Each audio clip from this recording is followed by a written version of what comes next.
Η εξίσωση είναι μπροστά σου, Αντρέα. Αλλά δεν θα βρεις ποτέ τη λύση αν επιμένεις μετά το ίσον να βάζεις πάντα τη λάθος απάντηση. Η Μαριλένα δεν είναι λάθος απάντηση. Τότε γιατί εγώ είμαι έγκυος με το παιδί σου? Με μία μόνο φορά.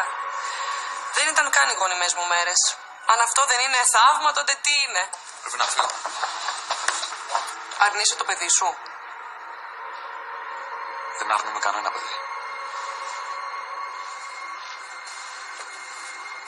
Τη μάνα αρνούμε.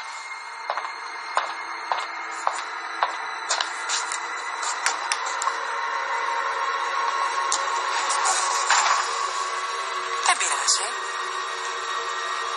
Δεν θα είναι για πολύ.